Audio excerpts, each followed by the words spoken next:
నిలిచాడు, మా మామ మంచాన్ని పడ్డాడు. ఆయన ఇప్పుడు వారెంట్లు తీసేశాడు. ఎందుకు వాళ్ళందరూ ఎట్లా తీసుకోవాలి పెంచిన? ఆ చంద్రబాబు నాయుడు తీసేశాడు. వారెంట్లు ఇంటింటికి వచ్చి చెప్పించిన అమ్మఒడి పథకం రాదు, ఆయన వచ్చి ఏ రావు, జగన్ అన్నే రావాలి. మాకైతే జగన్ అన్నే రావాలి. పింఛన్ అది వచ్చింది పైన సారులు చెప్తే వచ్చింది, ఆయన అయితే రాదు. వారెంట్లు ఇంటికి వచ్చి ఇచ్చిపోతున్నారు. ఏం కావాలన్నా అన్ని చేస్తున్నారు, ఏం కావాలన్నా అన్ని చేస్తున్నారు. ఇదేం చేస్తున్నారు చంద్రబాబు నాయుడు? బయటికి పోతే లంచాలు అడుగుతారు. ఏం ఎన్ని ఆడించి తేవాలి మనం?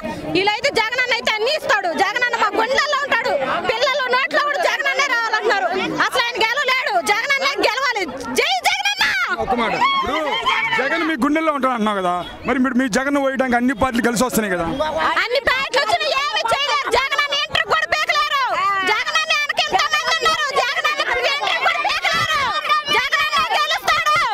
జగన్ ఏం చేయలేరు. జగన్ అన్న ఏం చేయలేరు. జగన్ అన్న సింహం జగన్ అన్న. మీ జగన్ అన్న ఈసారి కుర్చీ మడత పెట్టేసి ఇంటికి పంపిస్తున్నా నారా లోకేష్.